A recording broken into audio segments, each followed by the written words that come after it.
If you're anything like me, you might have been curious as to where this popular Haitian dish called DIRI DJON DJON got its dark color from. I'll show you where and then show you how this is made.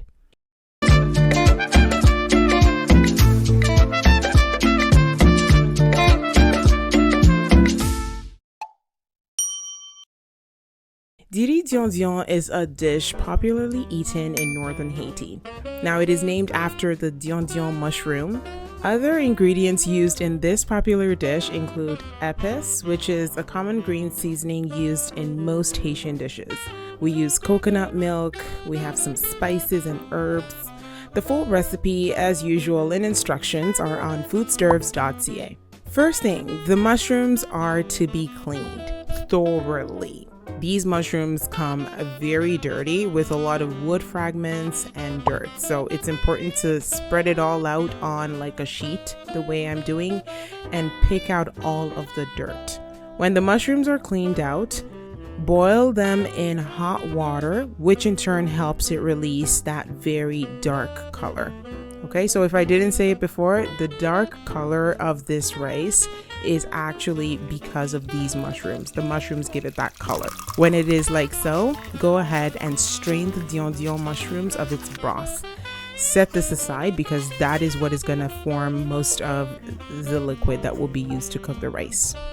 In a large pot or skillet, heat up about 2 tablespoons of vegetable oil. Add in about 1/4 cup of the green seasoning and let it fry for 3 to 5 minutes before going in with your sweet peas.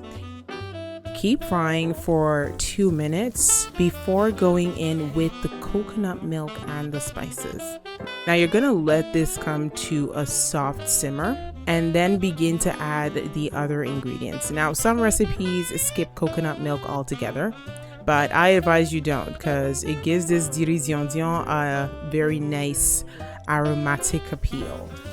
Did you guys listen to how I'm calling DIRI DJON DJON? Like I'm trying to channel my French. Whatever that means. Okay, let's focus. Now time for the mainest of the mainest ingredients, which is the DJON DJON broth. Pour it in. And I added scotch bonnets because I just wanted a little bit of heat in this dish, but totally optional. You do not have to add scotch bonnets if you don't want to.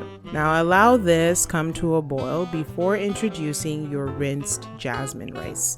Please rinse your jasmine rice. It's important to rinse at least a few times to get rid of some of that starchiness. Cover and let this steam on low heat for about 15 minutes.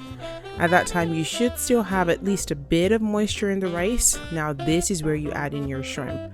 You can add in any other type of protein that you prefer, but I wanted to stick with shrimp for this dish. This was added in last just to prevent any kind of overcooking because shrimp can be very chewy when it's overcooked. This dish is such a tasty one. The mushroom adds earthiness and a unique aroma to the dish. Thank you so much for always watching my videos. Thank you so much for watching this one. I appreciate all of you. Now, full recipe is linked below in the description. Please like and subscribe. Let's grow this channel together. And I hope to see you in my next video with another smacking recipe.